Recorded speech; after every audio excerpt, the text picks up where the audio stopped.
Well, good morning, church. We are closing out the week, and we are closing out 1 John, reading just verse 18 to 21, which is the whole book, the rest of it.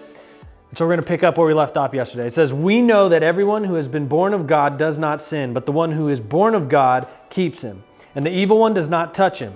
We know that we are of God, and the whole world is under the sway of the evil one.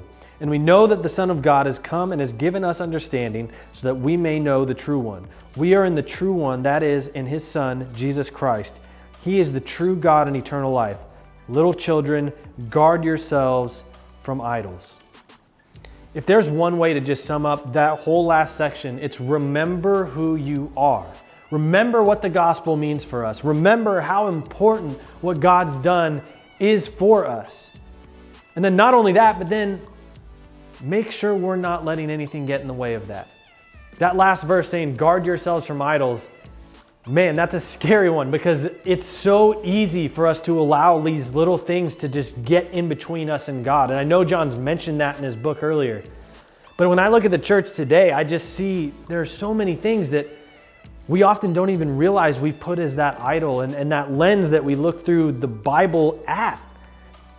And I think one of those big ones right now is, and regardless of what side you're on, is the politics side of it. That we look through it as, I'm this type of Christian. And no, first and foremost, we are a Christian.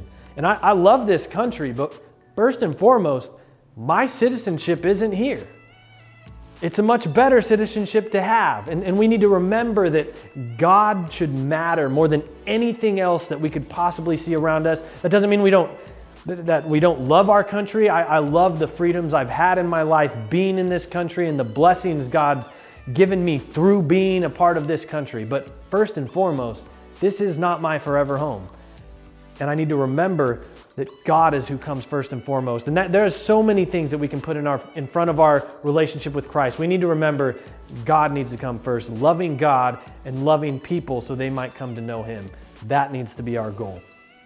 Now, what you'll notice next week, we're not going to end up having devotionals. We're looking at changing them up a little bit. And so we will see you in a couple weeks. We're going to not be doing them every day. We're going to be looking at just Tuesdays and Thursdays.